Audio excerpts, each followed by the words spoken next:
Well, hello everybody. We're back. We had an unscheduled break last week because the week where we would be recording was the week of Christmas. That is true. And I did not have time to do anything. You didn't. So that's why we weren't there. But we do hope that you had a very Merry Christmas and a very Happy New Year. To all who observe. To all who observe. Specifically New Year. I wish happiness to everybody, including people who don't observe Happiness? What? Stop twisting my words. What fun would that be? Oh no, I got a Christmas song in my head when you said that. I hope it's a good one. I hope it's Big Frida. It isn't, unfortunately, but that would have been great. Much better than whatever it was in your head. I agree, but now we've all survived the holiday season. Well, I mean, we've got Groundhog Day coming up, and then Valentine's Day after that, and then like Arbor Day and April Fool's Day. We're still in the thick of it. Oh, St. Patrick's Day. you missed Martin Luther King Jr.'s birthday. I sure did. Let's get into it. Okay.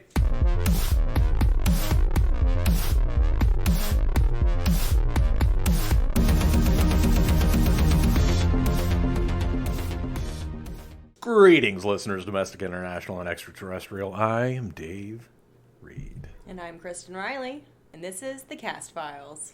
I am a nerd who has somehow never seen the X-Files. And I watched it when it originally aired. How novel. The Cast Files is a podcast where we watch and discuss every episode of The X-Files, spoiler-free. This week we are talking about Season 2, Episode 9, Firewalker.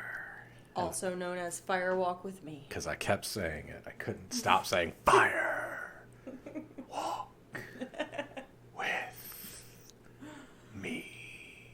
It originally aired November 18th, 1994. It was written by Howard Gordon by himself again. Oh. And directed by David Nutter. I believe it's his 10th episode. Oh. You want to get into the cast or into IMDb's description first? Cast, I guess. Okay. We have as you called it, a who's who of that guys. Yes. There are so many that guys that we're going to cover 5 of them. So first, we have Bradley Whitford as Dr. Daniel Trepkos. He was in Get Out. Yep. Cabin in the Woods. Oh, yeah. And Jurassic World Camp Crustaceous. Wow.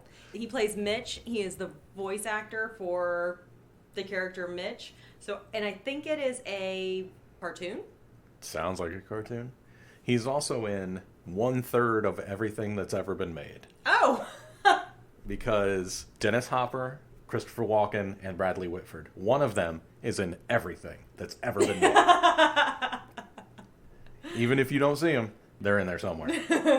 I wish I had looked at how many credits he had now on IMDb. He has to have so many credits. Because you looked at Hiro Kanagawa, who we're going to get to later, and he had something like 201? Yeah. Something like that? All right. So next we have Leland Orser as Jason Ludwig. He was in 7. 7N? Yes. He was in that one. Do you know what his character was? I don't. I've seen the movie once, like when it came out. So. It's the same. He was crazed man in massage parlor. Oh, so he was playing me. Oh. Anytime I'm in a massage parlor, I'm crazed. Yikes. How often are you in massage parlors? Not often anymore. I've been banned. Oh, God. For being crazed. Are you just getting, like, happy endings, or what's your situation I'm in crazed. Massage parlors? Just in massage parlors going, woo, boo, boo, boo, boo, boo. We are in Tampa. There are 11 per corner. He was also in Taken, Taken 2, Ooh. and Taken 3. Ooh. Then we have Shawnee Smith as Jessie O'Neill. She was in Saw 1, 2, 3, and 6. Oh, and 6. I haven't seen most of those movies. I've seen the first movie. Yeah. And then caught bits and pieces when you guys were watching them. Yes, we watched all the way to at least 6. I don't know how many there actually are. At some point, we lost steam and stopped watching them. She was also the voice of Mariska in the video game Lollipop Chainsaw. Lovely. I just thought that was a fun name. She was in a sitcom that I used to watch when I was a kid. I remember her from that. Did she have terrible bangs in the sitcom? No, just this show. just this episode of The X-Files, because it's... Ooh, her hair is brutal. Yes, it is. We also have Tuck Milligan as Dr. Adam Pierce. Hell of a name. He is the voice of Poor Joe in Red Dead Redemption 2. Oh, I don't remember Poor Joe from that game. I don't have anything that he was actually in. I scrolled through his IMDb and I don't think I recognized anything. So. Wow. Tuck Milligan, you know him from having the name Tuck Milligan. Yeah. And then Hiro Kanagawa as Peter Tanaka, no S. He was in 50 Shades Freed. Oh, awesome. He was Detective Clark, in case anybody saw that. Possibly you with all of your massage parlor antics. It's always playing in the background. And he is the voice of Reed Richards and Mr. Fantastic in Fantastic Four: World's Greatest Heroes. Reed Richards and Mr. Fantastic? Yep. Wow. Are they the same person? That's the same character. Is that like Batman and Bruce Wayne? Yes. I love the way you said that. Reed Richards and Mr. Fantastic. Well, I think, honestly, you should have different people voice the different people if you want other people not to notice. Like, who doesn't know Bruce Wayne is Batman? Look at that jaw. Do you not recognize that jaw? Everybody in Gotham does not. It's wild. I recognize people just by their silhouette. That's super weird. I don't know why that's weird, but I don't need to know what your entire face looks like, or else I completely have no idea who you are. Oh, yeah? Let me show you a picture of Eli Roth and Zachary Quinto next to each other. No! Uh-huh. You did. Yeah. You showed me a picture while we were watching Zachary Quinto. Yeah. And then you showed me a picture of Eli Roth, and I said... Yeah, that's the guy we're watching. I thought his eyebrows looked a little funny, but I was like, I don't know, maybe it was just a different picture. I don't know. All right. Well, there's egg on my face if I cared about remembering anybody's faces. I always made the same joke of how do you not know that Superman is Clark Kent until, like, I got my late 30s and I started looking at people who were popular. Like celebrities, and I'm like, I can't tell any of these people apart. That's true, but if you know the person, maybe. It's not like I know strangers by their silhouette, but if I see you every single day, I can tell by the way that you're walking on stairs who it is. I'm just saying that I cannot tell the difference between most people anymore. Do you know who I am? Vaguely. Is it only because I've been sitting here for 2 days? It's because we sleep in the same bed. Oh, I see. If somebody else tried to sleep in that bed, I'd be like, nope, that's not my wife. All right. Well, that's good to know. Recognize it immediately. What did you think about this episode? I liked it. It felt like an X-Files episode, which the last few haven't. Mm-hmm. And I think they were on to something, but they didn't quite get to where they were going, I think. Yeah. I feel like maybe Howard Gordon needs Alex Ganza. Ooh. They just work better as a team? Because the second time I watched it through, I thought to myself, the script could have used another pass. It really just, I think the script needed cleaned up a bit to kind of tie some more things together. Yes. One specific thing I have for the end. Okay. Yeah. Well, in a retrospective on the second season in Entertainment Weekly, the episode was rated a D-. Oh, I'd have given it more than a D-. The review described it as insultingly bad. Wow! Oh my God! What did those people say about Gender Bender? I don't know. I only looked up this episode. Noting that it seemed to be ripping off both the first season episode Ice and the 1979 film Alien. People like to say everything's ripping off Alien. Yeah, I think. So I'm not... Because it's one of the first real big sci-fi hits. Yeah. I feel like, okay, they were in a cave. The end. I guess something was bursting out of skin. Oh, yeah, okay. So I guess, yeah, all right. But there's no way the alien was the first or... There's no way, yeah. Right. People just love to say alien. And here's my take on that specific line. This episode wasn't good enough to be a ripoff of Alien. It did feel like a ripoff of Ice. What did Chris Carter call it? Because he said this... said it about Ice and Darkness Falls. It was a type of episode it was. Bottle episode? Bottle episode, yeah. Yeah. This is definitely a bottle episode. And it just felt... It felt too close to Ice, I think. Yeah. In timeline. Especially... So I wrote down way later. It's their quarantine episode for season 2. Yes. Apparently they're going to do a quarantine episode like once a season. Yep. So the... production was inspired by a true story. Oh, okay. So Howard Gordon was inspired to write the episode after seeing 2 news reports about Project Dante, a robotic explorer created by NASA that had been sent into a volcano. Oh, cool. Who knew? Howard Gordon. He did. Gordon felt that the episode allowed him to explore the possible results of Mulder's search for the truth, echoing this in the mindset of Daniel Trepkos and the interactions between the 2 characters. He noted that, quote, the natural endpoint of this quest for the truth is madness, unquote.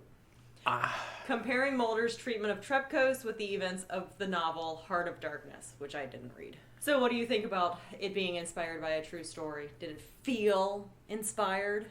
I don't think you can say that it was inspired by a true story. It's inspired by the fact that they sent a robot into a volcano. Right, I agree. So then back to some of the broadcast and reception. I did a little bit of this before we get into the episode, just to set up kind of what other people were talking about at the time. And then writing for the AV Club, Zach Hanlon felt that Firewalker represented a back-to-basics approach to the series. Kind of like what you said, this feels like an X-Files more than some of the other ones. Following the previous story arc relating to Scully's abduction. So I think that's true. Hanlon wrote that the episode could have been a total waste of time elsewhere in the season's schedule, but served as a competent enough means of reuniting the main characters. Yeah, okay. So also not glowing, but better than the D- that Entertainment Weekly gave it in their retrospective. How did you feel about these physical effects? When the thing is like in their throat, it looked real. It's so gross. Oh, yeah, it was brutal to watch. Yeah, it was. And they never actually show the thing shoot out, because I think that probably was... out of budget? Yeah, out of budget. Yeah. But I'd say the practical effects are pretty good. So did Howard Gordon, and I agree. It was pretty gross. So Howard Gordon praised physical effects supervisor Toby Lindala's work on the episode, quipping that Lindala's effects, quote, won the Gross Out Award, unquote. He also praised Nutter's job at directing the episode. Oh, that's good. So I wanted to say some good things, and so did Howard Gordon. Carter, though, I realized, will praise everything. Carter thinks everything is the best. Oh, really? So Carter said that Firewalker was a very successful episode. Has he said anything even slightly neutral about any episode? Not that I've seen. He seems to be like, this is the greatest episode ever. I don't know what anybody's talking about. I don't really remember us talking about his opinions on stuff, so I can't tell you. I've mentioned it a couple times. Anytime he comes up, he's like, this was a great episode. I loved it. Yeah. David Nutter added a nice directorial touch, and the guest appearances were very good. It continues that quote from Carter. Yeah, the guest appearances were very good. Yeah. But that's because they got a bunch of really good actors. Right. Apparently before they were very famous. I think Bradley Whitford probably had only done Billy Madison at this point. Ugh. Oh, don't Billy Madison. The movie is a masterpiece. All right, well, we'll talk about that. How dare you? We'll talk about that off mic. A masterpiece. When we start our Billy Madison podcast. When is that? I'm busy. Could you imagine? We watched Billy Madison every week for a year. Oh, just straight up rip off the worst idea of all time? Yes. Except with an actual good movie? Yes. Yeah, I like it. Wait, did you just trick me into saying yes, Billy Madison? Totally did. Movie? Yep. What movie did they use? This year, or I guess last year, they did Grown Ups 2. Ugh. They watched it every week for a year. Ugh. The McElroy brothers watch Paul Blart Mall Cop once a year, but they just revisit it once a year. I can't remember what the time schedule is for it, but it's the same movie, and they're just like, well, it's time to watch it again. So, it's not a brand new idea, but I guess we could do that. We're not going to, though. Oh, damn. So, scene 1. California Institute of Technology, Volcano Observatory, Pasadena, California, 2:45 a.m. It isn't a satellite glitch. Okay. Somebody says, it must be a satellite glitch. Oh. So my first note is, it isn't a satellite glitch. Gotcha. Otherwise, this wouldn't be the episode. Come on now. We get emergency transmission. Cascade Volcano Research Team request immediate airlift. As the techs play with their joysticks, because remember the guys are in that room, Aiming the camera. they see a body. It's funny because they pan across the body and like, there's a body. And Right. then they're like, wait, go back. Go back. Go back, I think that was a body. And I was like... Like you had to be really observant to see it. Right. And only Pierce saw it. Right. It's like, that was a full-blown person. So they joystick their way back to the body.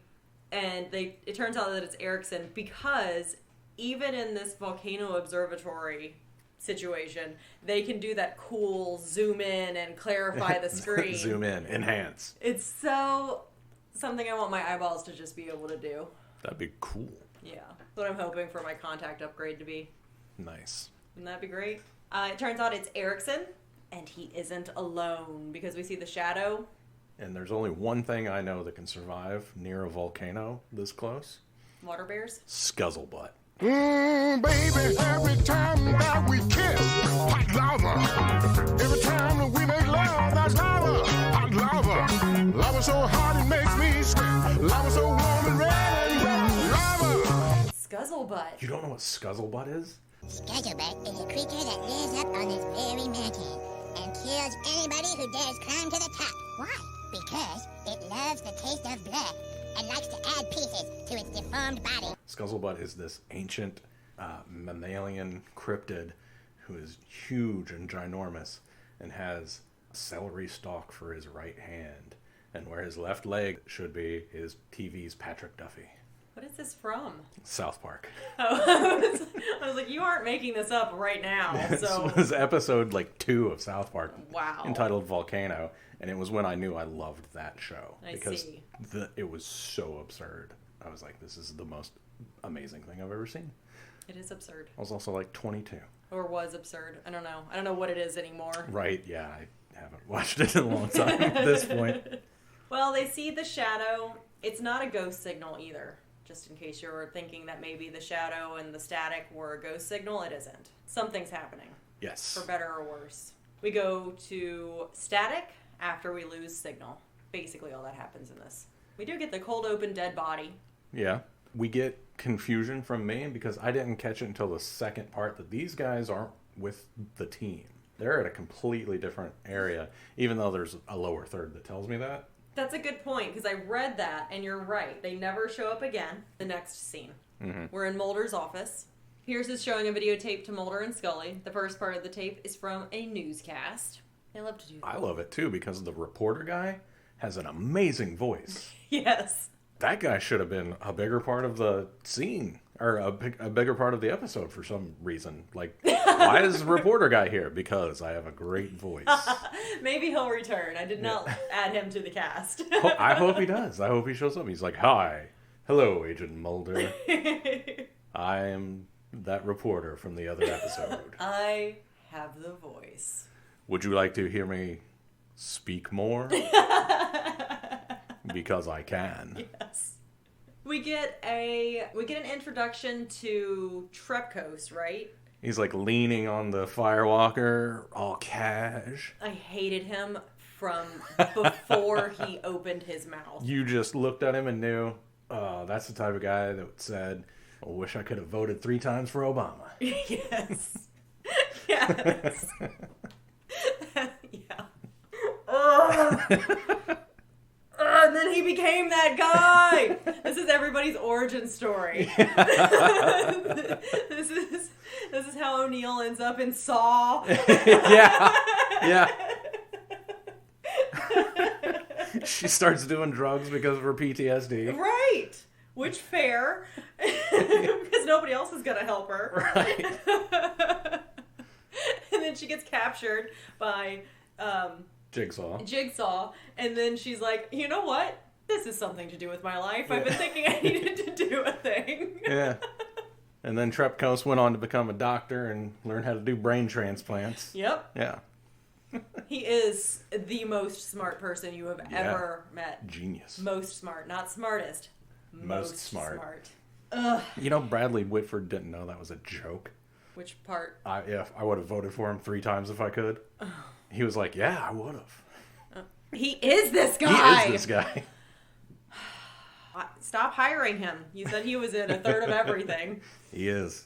That means you have too much money and not enough reality in your life. Which is why you say shit like that. Yes. Ugh. All right, so I knew right from the get I was going to not like this guy. And then the more that I find out about him and his other characters, the less I like him. So it all tracks. Pierce shows the agents... So anyway, I said that already, but then we talked a lot. So Pierce does show the agents the video of the Firewalker about to go on mission. Then he tells them that he was there, but he came back. So initially, when the Firewalker was going to go, he must have been on site. I don't think we see him in the video footage. He and Trepkos nearly came to blows, which is exactly how 2 professionals should react and diffuse situations. Well, that's how you react when your name's Tuck Milligan. I guess so. Tuck Milligan doesn't take no guff. I guess not. Apparently, Trepkos was the quintessential smart guy who was allowed to be an asshole because people believed he was a genius. Yeah. Which I hate. And not how real life works. It is how real life works. Oh. In my real life, if a smart asshole gives me guff, I come to blows with him. Okay. Okay, Milligan. Daive don't take no guff either. Wow. I sock him in the jaw. Wow. Is this your new character for 2022? Apparently. Okay. Pierce says Trepkos started exhibiting symptoms of crazy. Bipolar disorder? So, he says something that I paraphrased as crazy ? It wasn't good. And this is another episode that they definitely lose the thread of how to talk about mental illness. Yeah. But either way, Trepkos started acting in a way that wasn't just regular asshole, but like super asshole. And so Pierce decided he wasn't going to take it anymore, and he left instead of punching somebody. Tuck Milligan pieces out. I love toxic masculinity. It is my favorite. It's fun to make fun of. So that's what we see. We know that Pierce was involved for some time, and then he wasn't anymore. So now he's not there, and he's sending the agents away. And they show him the video, and they're surprised that anything can live in these temperatures. So I looked up, how hot can it get and you still survive? Oh, okay. You can spend 10 minutes in 140 degree temperature and still live, which is very hot. That is hot. But Mulder and Trepkos later in the episode just hang out in this cave. They're just super hanging. With no problems whatsoever.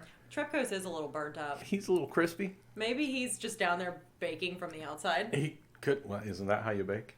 I think that's how you bake. I think that's how you bake. Microwave is from the inside. Microwave is just vibrating water molecules very quickly, and the friction causes the heat. Like when you would stand on one of those little platforms and put the belt around you and it shook you, it jiggled you. You have like 50s exercise machines. Yes. That's exactly. What the microwave's doing. That's what the microwave does. Oh, I'm going to watch next time. Yeah, nobody ever watches it. That's why they get the little rotating thing at the bottom. Makes sense. It all makes sense. It's all coming together. Yeah. All right. So next, let's go to the Cascade Mountain Range. You ready? Yes. Here we go. I would love a Cascadian dark ale right now. Oh, I'd love a deep Pinot Noir. Which has nothing to do with the Cascade Mountains, but that's what I would have. Sure it does. Napa Valley, Cascade Mountains, just right there. It's all right together. It's all close. So Pierce, Mulder, and Scully fly in a helicopter to the project station. There is occasional radio traffic in the background, so you know that they're not in the middle of nowhere. Pierce points to the mist-covered volcano. Oh, sounds beautiful. This is where we last see Pierce alive. Yeah, dude, just as soon as he walks away from them, I go, oh, R.I.P. that guy. Yep, he splits from the agents to go survey the equipment rather than looking for the rest of the descent team. I guess he and Trepkos really had it out. If he's just like, fuck that team. Yeah, I don't care. I'm going to go check the millions of dollars in project money. Or no, millions of project dollars. That's what it was. Yes. Like, how are project dollars different than... I don't know, but they probably are. Regular dollars? They're all made up, so they're all earmarked for different things. But yes, as soon as he splits from the agents, we were like, bye-bye.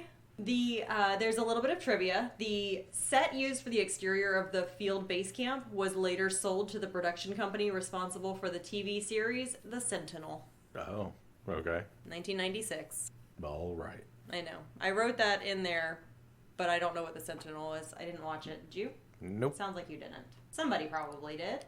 There you go. That guy. I recognize that guy. Okay. He's another who's who of that guys. Yep. The agents go inside, and we see a guy in the background, and I go, it's Toombs! They lit him just like they used to like Toombs, except he doesn't did. have the yellow eyes. Right! So I was really excited, and then it wasn't. Yeah. I also wrote down Toombs. Yes. It's actually Ludwig, and he attacks Mulder. So at least Mulder gets attacked. Yeah, that's nice. It's good. I love that for him. It's one of the few times Mulder just doesn't have his gun out, waving it at everybody. Mm-hmm. Seems to not wave his gun at anybody when he's going to be attacked. He just has his gun out when he's threatening black maintenance men. Oh, God. Holding light bulbs. Ugh. I don't love that for anybody. So after that scuffle, Mulder doesn't get smacked in the head with, what did Ludwig have? It looked like an ice pick you'd go ice rock climbing with. Like a rock climbing pick. Okay, yeah. That's what it looked like to me. So Mulder doesn't get brained, and we meet the rest of the team. They're all somebodies, and we discover that Trepkos was not only an awful genius, but also a bipolar off his meds! Exclamation point, exclamation point, exclamation point. Because he has to be, because that's what we're doing here. It is. Bonus. Mm-hmm. He probably abused his wife also. Did he have a wife? Yes. You missed all of that? I missed Trepkos having a wife. Yes, Trepkos had a wife. And he was cheating on his wife with O'Neill. And everybody but you knew it. I totally didn't catch that Trepkos had a wife. The only wife I remember being mentioned was Ericsson's wife. No, because O'Neill says something about he was fine. He had bipolar, we think. It wasn't broadcast, but it wasn't a secret. And he was fine as long as he was taking his meds. Yeah. And one of the other guys goes, I don't think his wife would say the same thing. No, he said, I think Ericsson's wife would beg to disagree. Does he? Yeah, because he murdered Ericsson. So he wasn't having an affair with O'Neill the whole time? Oh, he definitely was banging a student, yes, but I didn't catch that he was married to somebody else. I totally thought he was married to someone else. So never mind, let's switch that. And you and everybody knew that he didn't have a wife, except for me. All right. Oh.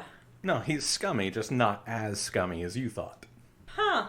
Well, I still don't like him. Yeah, he's still he's still preying on one of his students. Yes. Yeah. He's just not cheating on somebody to do it. Okay. It's like what they say on the Bechdel cast. Or scraps, I guess.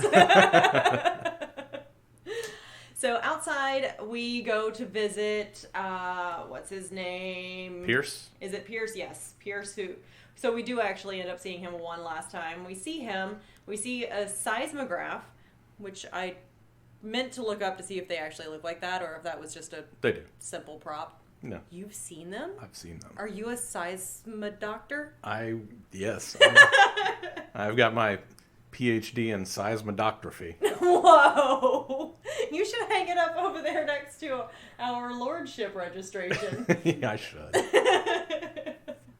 We see Trepkos, Garrett, Pierce, and is it Garrett or Garrot?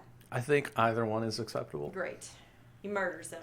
Apparently the new life form that they discovered inside the volcano has infected them, and if they leave, it will get into the world. And Pierce is dead. I think you're jumping ahead on that one.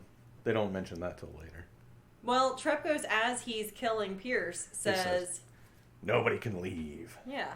And we already know that there's... You didn't guess that that's what they were doing? I didn't guess that that's what they were doing, though. Sorry. I was like, this is exactly ice. The whole time. I waited for them to tell me. All right, you're right. They shouldn't get any credit for things that don't happen on screen. Yeah, I thought, at this point, they were going, ooh, crazy guy's murdering people. Why is he crazy? Ooh. Is there a... He's crazy because he's off his meds, David. Yeah. Well, that's the explanation they gave, so that's what I was going with. Oh my god. At first I thought it was a volcano monster that was killing people. That would have been so much better. Yeah, yes. Well, okay, so all of this is happening. Trepkos says that nobody can leave, so we know Trepkos is the murderer. We don't know why. I know why. You know why. But then again, I thought he had a wife, so maybe I don't know why. Who knows? Nobody knows. Not me. Nobody knows, and then something happens and we don't know. So, Pierce is dead. Trepkos leaves. And it is now dark outside. It seems like when they went inside, we had plenty of sun. Yeah, because Trepkos kills Pierce in the daylight. Yes. So how long were they looking for this body? Because it is dark outside when they find him. It took them a long time to figure out he was missing, I think. It seems like it took too long, in my opinion. Because the amount of time... This is another situation that the X-Files does often where the time doesn't quite sync up. It was bright when they landed. They went inside, getting attacked and meeting the whole team. Let's just say it takes an hour. Okay. And then they go outside to look for Pierce. Even if the sun was setting, it wouldn't be fully dark. And he was looking at all the equipment, so isn't that where you would start? Probably. Wouldn't the equipment be nearby? Not necessarily. Not necessarily, but I don't know why the seismography equipment would be so far away. Or do you think Trepkos dragged his body elsewhere? Didn't look like it. It looked like he just dropped him. No. I was busy looking at the way that Tuck Milligan plays a dead body. Yes. With his tongue sticking out. Yes. Because that was fantastic. Only Tuck Milligan would make that choice. It was a choice. Well, they find him and they take his body inside. Tanaka is the one who finds his body. And then as they're hauling everybody inside, I wanted to ask, can anything live in a volcanic interior? Oh, I bet the answer is yes. Even though this episode tells us multiple times no. Right, because when they bring him inside, Mulder and Scully have a discussion, and Scully is adamant that nothing can survive near a volcano. And I was like, that doesn't sound right.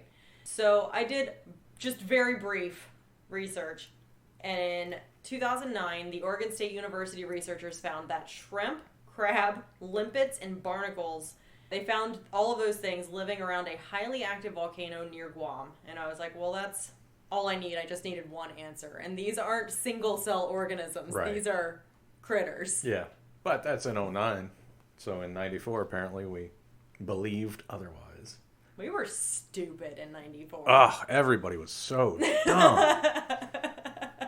Anybody who graduated high school in or before 1994 is an idiot. Uh-oh. 95, baby. So we know that things can live in a volcanic interior now. Yes. But then they didn't. Mulder is saying that it must be a silicone-based life form. Silicone-based life form based on literally nothing. Sand. Based on sand. Based on a sketch of sand. The sand molecule. The sand molecule. The sand molecule. That's That's how sand works. It is. Sand is made of molecules. It's made of one type of molecule. The sand molecule. All sand is exactly the same. Silicon dicarbonate. So they have a back and forth where everybody's proven wrong. Except me. That's right. And Mulder's like, but dude, they're all acting weird. And Scully's like, but dude, of course they're acting weird. They've been out here for a year in solitude, and one of the 5 people they've seen every single day for the entire time has killed another person that they've seen every day for the entire time. And I want to know, why are they so secluded? They're just in California. Right? Doesn't seem like they would need to be. Can't somebody, like, go fill their prescription at CVS? Yeah, it doesn't seem like they would need to be out there all by themselves for a year. Forever? No, It seems like taking a half-day trip down to the closest... It could be a little town. It doesn't have to be a city, but, like... Yeah. Come on. Also, this is one of the things that I feel like maybe another pass at the script would have helped clear up. Yeah. Because Mulder just jumps to this wild conclusion about them acting paranoid and strange, based on the fact that they're all freaking out. But they have every reason to freak out. Right. So something needed to be tweaked here. I agree. And Scully says, well, yes, of course they're acting strange. They're suffering from PTSD, which she could suspect, but I say that Mulder should have theoretically been able to diagnose it. Since he's the psychologist? Yes, and it doesn't cross his mind at all that PTSD is even a consideration here. Psychology rarely does cross his mind. It rarely does, you're correct. And so you and I were talking during this, was PTSD a thing then? Because we've all gotten used to that term being in our daily lives, or in the zeitgeist now. And so I looked it up, and it first appeared in the DSM-3 in 1980, was revised in 1987, and was revised again in 1994. Oh, 1980, okay. Yep, so they weren't calling it terrible other things. Right. So after that little bit, Scully talks to O'Neill, and it's everything that we already know. Mulder goes to see Tanaka and Ludwig during a tremor. Tanaka isn't doing great. It's very Bear in Ice vibes. He's so sweaty. So sweaty. So I looked at him at first and I was like, are they doing this because they're like, they work in a volcano, so it must be hot. And but then I looked at the other guys and I was like, they're fine, so that's not it. That guy really didn't want to see a doctor, though. He did not. He collapses. Mulder goes off to get Scully because she's a medical doctor, but he didn't want to. And while Mulder's away, Ludwig tells Tanaka, you need to do this because this is basically how we get out of here. Yeah. This is like the best whatever. Although at this point, they aren't them anymore because this is straight up the thing. Is that what is... This is another thing that the script needs another pass, because it was never clear to me that these guys are not themselves. They say it in a sentence. When Mulder runs into the cave and finds... Trepkos. Yeah, Trepkos mentions it offhandedly, but it being mentioned and it being shown... are completely disconnected. Yeah. It's never really shown until Shawnee Smith at the end handcuffs herself to Scully. Right. That's it. Everything else, what they're doing, isn't that out of character? Right. For people who want to get the hell out of here. Right. So they don't ever make the proper connection. I agree. For the spore to be taking them over. Right. But then the spore dies immediately. Yeah. This organism does not make any sense. No, it doesn't. At all. No. When Tanaka collapses, he wants to get away from everybody, so he's running out through the woods. It's raining. Well, first, he makes them put him on a stretcher and carry him upstairs, because he wanted to escape, but he did not want to walk up any stairs. So he got on a stretcher, and they carried him up, and he immediately bails. I know why you noticed that. Because you're like, smart. Yeah. That's a smart man. This is genius. So as he's running through the woods, Mulder and Ludwig, right, are chasing him. And I just said, it's raining. It seems to always be raining in the forests of Canada. Their shooting season is rainy season. Mulder's just standing in the rain in one shot, and I'm looking at him, and I'm like, he is miserable, because all I hear, everything that I've read and overheard, is that Mulder hated the location. Oh, really? And they were always shooting on location in Canada, and it was always rainy, and he just had such a bad attitude about it. So I was just watching him stand in the rain, being rained on, and he was just like... You know what? I'm going to say that's not actor diva behavior. That's reasonable. I agree. Yeah. I would also hate it, but it was funny knowing that he's miserable in real life. Yes. That is funny. It was like, haha. Tanaka runs until he falls off a cliff. I could not remember the name of what that would be. It's not really a cliff. It's ravine? Kind of okay, ravine sounds better. Because it's from a forest into more forest. But it's lower forest. Yes. From the high forest to the low Yes. forest. And Ludwig wants to follow him, and Mulder keeps him from following him, which is great, because that's when some stuff happens, and then an erect penis erupts from Tanaka's throat. Oh. That's not the way you want an erect penis in your throat. Ew. I hate everything. You started it. You should have just left it there. Hi, Dave Reed. Have we met? I don't think so. Ew. Ew. It was so phallic. Because it shoots out of his throat and then it just kind of waves a little bit. Oh, and he dies. Yeah. And Mulder and Ludwig just watch. Ludwig sounds like a big dog name. So they take the body into the station.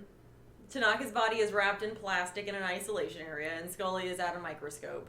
Tanaka has sand in his lungs, which you mentioned sand earlier. It's probably a spore. It's probably airborne. They are probably spreading it as we speak. And they're probably also already infected. This is all based on what Scully's saying at the microphone. The microphone. Yep, keeping it. But no one's wearing a mask. No one considers separating. No. We're dealing with an airborne infection. Let's all just breathe in each other's faces. Mm-hmm. Mulder goes to talk to Ludwig, who is obviously a person of interest to us. And now that I say that, was he a person of interest to you at this point? Because he was a person of interest to me. But now I've already thought there was a wife that didn't exist. And then something else that I've already forgotten. But Mulder doesn't feel like Ludwig is a person of interest at this point. Mulder wants Ludwig to tell him with his mouth how to get through the mines. And Ludwig immediately talks his way into being Mulder's guide. It took him less time than it took Mulder to dissuade Scully from going with him. Yeah. He says something about the fact that this is our chance to change what we understand about science. And that is totally not the point of what we are doing right now, Mulder. It isn't. That is secondary at best to survival. Yes. What are you doing? He's doing a Mulder. Mulder doesn't care about people's lives over the truth. It's a character flaw that I think a lot of people overlook. It's a pretty big flaw. And this is where I wrote, it's our quarantine episode for season 2. Oh, okay. Yes. So then they go down into the mine, and Mulder makes some quip about, is this toxic fumes? And Ludwig's like, no, it just smells like rotten eggs. And then fireworks. And then gets shot and killed with a flare gun. Roman candle time. Yes. So I looked up on How Stuff Works, which is the website that I use to tell us how to break into cars. Okay, cool. Not break into, hot wire cars. So I basically asked, can a flare gun just kill a person? My guess is yes, but not when it's shot from like 100 yards away. And it's such a straight line. This was like a really powerful flare gun. It was so powerful. And then when I saw the gun in his hand, I was like, this doesn't commute. This and that don't go together. No. It was wild. It was like a long shot sniper shot. Yes. With a flare gun. Right. And then he's just holding a little flare gun the size of your palm. You know, like a flare gun would be. Yeah, the kind you could get on a boat. Yes. Yeah. So How Stuff Works says, flare guns can be quite dangerous. They can kill if fired at a person. So don't do that. Right. Flare guns have also, in the past, been modified to take real ammunition. That's a dumb idea. That's horrifying, which is why I put it in there. Or kept it in there. A flare can also cause a fire that may lead to serious injury, death, or damage. Yeah. So, be careful with your flare guns. And No, they didn't really go into how. Like, I think you got to get shot in the head in order to be killed by a flare gun. they didn't really. I didn't And, read like, through up close. It's If you get hit in the back with a flare gun from, like, far away, I think you're going to hate it. Yes. I think you're going to go to the hospital. If his clothes had caught on fire, that would have been more realistic. But, yeah, I don't think that's going to kill you. I don't know, man. He was sniped by a flare gun. It was. It was a good shot. Trepkos, burned, grimy, and sweaty, stalks out of the shadows and points the flare gun at Mulder. And we're like, ooh, Mulder, how's it feel? Having a gun pointing at you instead. And at this distance, I think a flare gun can be pretty dangerous. Yeah, because they're pretty close. They're probably close enough to share spores. Yeah, probably. In the cave, Trepkos is still holding the flare gun at Mulder. He gets Mulder's gun from him and pours gas on Ludwig's body and lights it aflame. We go back to Scully, and she's saying to a recorder, I have attempted to culture the spore using temperatures ranging from human basal to those approximating the volcanic interior. I've used nutritive mediums containing human tissue, blood and saliva, even sulfur. However, none of the 7 trials have successfully grown the fungus that killed Tanaka. Based on this preliminary data, I've come to the following hypothesis, that unless the spores are ingested or inhaled by the host organism immediately upon their release, they become harmless, effectively dead. Well, that's great news. It is, especially since this is their quarantine episode and they're all inside. Yes. But also the dumbest way for an organism to spread. Exactly my point. This organism makes no sense. No, this organism would die out immediately. When it erupts, it kills its host, and the spores don't last very long. This is the worst spreading organism of all time. They should last for at least an hour. And Yeah. then you'd be cooking with fire. Yeah. I try to think of a phrase people said. You got one. I got one. You nailed it. I picked one that is a phrase. Yep. She goes to tell O'Neill the good news, but we know O'Neill is already infected. Oh. Did you know O'Neill was already infected? Because now I have to ask every time. I just assumed we already knew. Yes, because at this point, Trepkos told Mulder Oh, yes. that everybody was infected. And now I'm thinking that they made a mistake making Scully a doctor. Because she has been a psychologist in the first season, and she's a biologist in this season. She says she's not a biologist, David. And then she does biology. Yes, I know. She's an ologist of whatever needs to be Right. done. She's the scientist. Right. Somehow. Like every TV show ends up falling into this trap. Of course. Where the smart person does all the smart people things. Right. Like Scully's going to be a hacker in season 6. Right.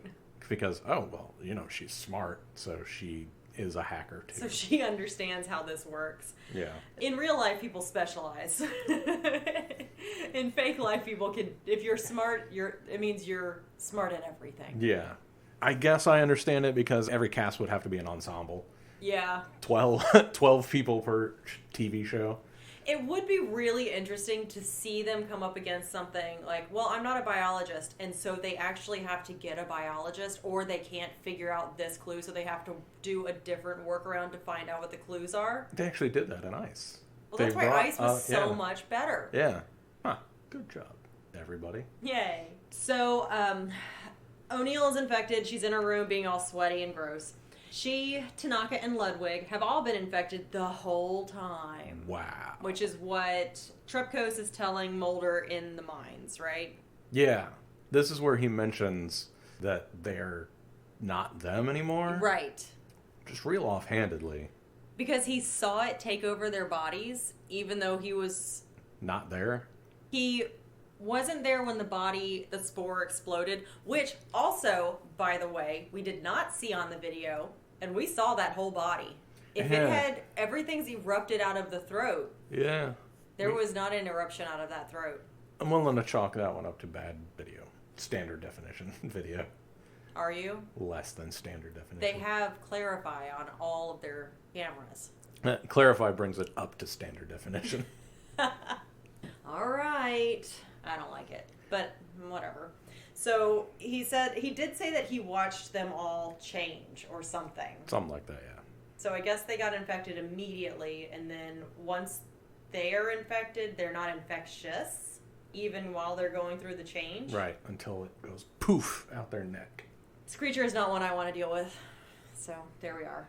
And we now know, according to Scully's voiceover, we know what Mulder and Scully's plot armor is going to be. Oh, because they're not near anybody when they explode. Right. They have to be away as the thing explodes, and then it's effectively dead. Which is then what makes the next scene, or the scene shortly, so trepidatious. Yeah, I like that you mentioned plot armor, because it would be wild if they went through the whole abduction thing with Scully just to kill her in this episode. That'd be amazing. People would be so mad. I would have been mad, but I would have been like, wow, I didn't see it coming. They would have burned down Fox headquarters. And in 2021, just like watching it now, that would have been hilarious. Right. But at the time, people would have been so mad. That's true. Trepkos explains what we already know and how he didn't get infected. Mulder wants to go to Scully because, obviously, Scully is in danger without knowing it, because she's always in danger without knowing it. Mulder is her savior, telling Trepkos he'll have to shoot Mulder because Mulder is going to Scully if he doesn't shoot him. And he doesn't. He doesn't. So, good job, everybody. I guess that was an empty threat, after all. Apparently. And maybe Trepkos was like, you know what, I've been in this volcano for how many minutes did you say that you could stay at 140? 10. 10. Been in this volcano for 9 minutes and 30 seconds. I gotta get out of here. Better leave. I imagine he thought, well, I can just kill him back at the base. It's That's probably what happened. Not that big a thing. There's like one other person. I have a flare, but still. And the gun. He's got Mulder's gun. Oh, that's right. Yeah. We see Scully being completely oblivious in her lab. The lights go out. It's a good thing this parasite isn't the Darkness Falls parasite, which is another bottle episode with the same premise. No, they don't. They're not contagious in Darkness Falls. Darkness Falls. That's yeah. true. O'Neill finds Scully in the dark, looking rough, and obviously about to hatch. She handcuffs herself to Scully, and Scully's like, O'Neill, what are you doing? Oh my gosh! I'm like, which is appropriate because this is the first time they've displayed any behavior that suggests that they're being controlled by the spores. no. She's the only one. Yeah. Like, I guess you could say Ludwig and Tanaka wanting to get out of there could be that, but that's also could just be people who are been stuck there. Right. With people dying. Right. We need to get out of here. Yes. So it's obvious that O'Neill has been infected, and she's the only one that we see being infected, which also makes sense to some of her mannerisms earlier. I was like, what are they doing with this character? Because she had like little tics earlier, and I was like, that's fine. She could just have that, but this is the X-Files, so we know that that's not the case. I wonder if she was the only one directed to act weird. I wonder. Or she was the only one who read the script and went, I should be acting weird. That could be it. Yeah. Because it made sense. Yeah, she's like, oh, we're controlled by spores. I should act like I'm controlled by spores. Right. I should act like I don't behave exactly the same way to every situation as I would as a human. Yeah. So, Shawnee Smith, if that was your decision, good decision. Yes. Because I noticed her being strange throughout. Yeah. Nobody else was doing anything, like you've mentioned before, doing anything that would be beyond acceptable levels of our people are being killed by our other people, and we would like to not be here for that. Yeah.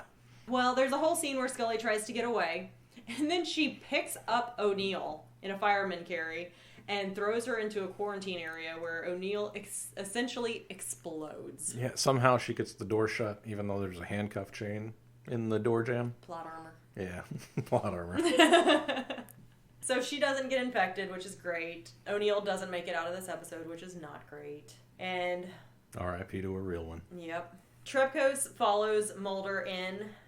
Mulder finds Scully. Trepkos comes in shortly thereafter and notices that nobody else is infected. Mulder wants to call for evacuation and says that it's just for 2 people. Yeah. And Scully's like, but we're the law and that's not how the law works. And Mulder's like, he's not going to talk, so... Well, I don't like the reason Mulder gives, but the decision I'm here for. Right, but that's not what cops do. Right. So, no props to the cops. No props to the cops. And... They're going to want to question him. I don't care. Right. What's the point? We know what happened. No one's going to believe any of us. Yeah, this guy killed some people, I guess. But were they really people? I don't know. This guy helped prevent a massive outbreak. Yes. So, no reason for him to spend the rest of his life in prison. I agree. I'm not saying that the decision was wrong. I'm saying the cops would not make the right decision. What I'm saying. Well, you know, Mulder's not like the other typical. cops. Yes. So we know that Mulder and Scully get evacuated. Trepkos carries O'Neill's body into the caves. I guess he's going to walk into the lava. I guess, whatever he's doing. And then Mulder does a voiceover explaining the rest of it, and you can be Mulder. Oh, okay. It's a bit long, but it's this, skip that, because that's we've already did that, and then that. Scully and I are in our 3rd day of a month-long quarantine. Parentheses, editor's note. They'll probably make that quarantine 5 days. Don't worry about it. Oh, other side note, want the next episode to be them in quarantine. Yeah, right. We've had to be in quarantine for so long. We're like, it's not really quarantine. No. Isolation? Partial isolation? Whatever. We've had to be in a state that does nothing to prevent the spread of a disease and also damages us mentally. Yes, I would like to stop that, please. Yeah. How about damage us mentally and stop the disease?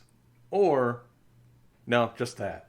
Just stop the fucking disease, please. Yes. Jesus Christ. Yep. I'm cutting most of that out. Start this over. Scully and I are in our 3rd day of a month-long quarantine, undergoing level 4 decon procedures. We are so far without symptoms of fungal contamination. All our specimens and field notes were confiscated by the military biohazard corps prior to our evacuation. Their presence has delayed for an indefinite period the arrival of the USGS data retrieval team. I suspect, though, that there will be little left for them to retrieve. There are no plans at present to explore further any of the hundreds of volcanically active mountains in the Cascade Range, including Mount Avalon.